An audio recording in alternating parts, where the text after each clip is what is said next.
What's going on, guys? This is Hold the Door DFS bringing you another CSGO edition.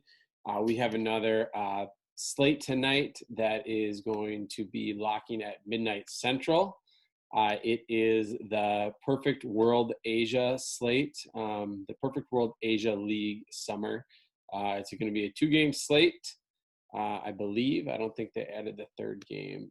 Yeah, just the two-game slate. So we have a two-game slate. We'll have the odds. Last night was an easy cash.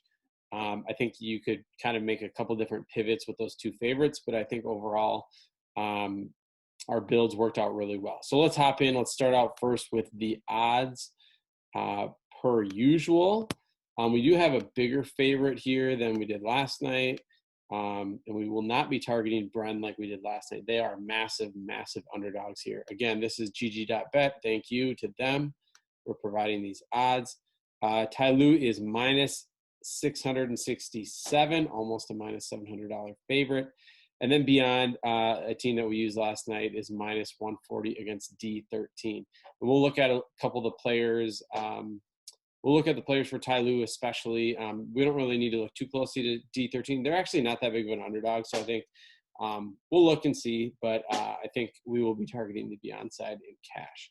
So let's get over to our lineups first, and let's go to the Tai Lu matchup first. And I'm going to bring up their team here, and they are priced pretty nicely, honestly, just on the initial look here. So we have for Tai Lu, Danking is going to be their top player. And typically then Slowly is the second guy that I look to target. And then after that, it can kind of become more price dependent.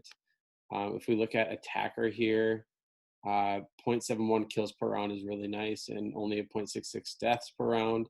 Somebody is just under that negative or just under that positive line, and Summer is a little bit above the positive line too. Let's, just before we get to go back to the builds, let's just take a look at this team and how they've played together and what their statistics have looked like. And again, I use this in almost every single time I'm building with CSGO, just to really replace that context lineup. And you can tell already Slowly and Danking haven't played with this lineup a ton. So our stats are not going to be a huge sample size, but I think it's important to look at this sample. You know, if I take out Danking and I take out Slowly, so if we look here, Danking's the top fragger, Slowly's the second, Attacker's the third, kind of what we already had them in Summer. This is kind of the order we already had them, but let's just take out these top two players. Let's just look at the bottom three who have played a lot more maps together. And when we do that, so over 545 maps, now we get actually a different picture. Attacker is actually clearly the worst of the three. Now this is over all time. So if we go like last 12 months, and these guys have played together, it's still, so that's really interesting. So I think Summer probably clearly is maybe your third favorite target, even though Attacker has been better in the last 3 months. Again, so the impact could be that having Danking and Slowly come on the team that has positively affected Attacker. So those are the types of things, like on paper, as we're going to see here, Attacker's 7,000. So him and Summer are actually pretty close in price anyway, but I think that makes it really easy to get off of somebody. I think if I remember that's right, who I wanted to fade.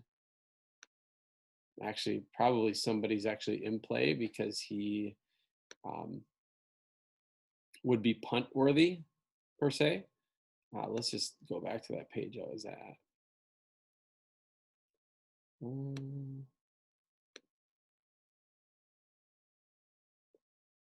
So back here, somebody, yeah, just below negative. So I think this is all really close.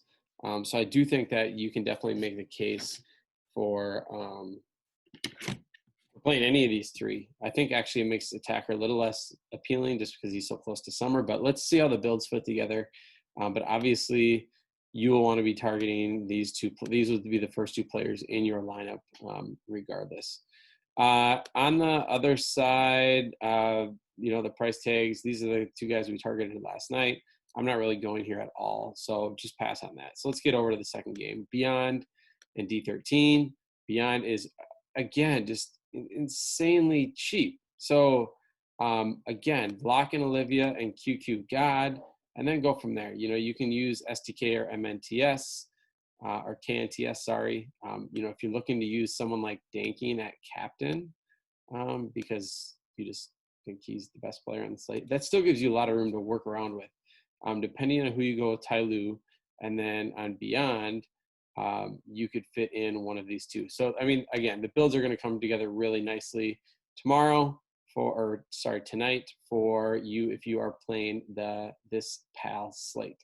So hopefully this info helps you build and you are able to make some winning lineups, some of your green screenshots, and we will win money together.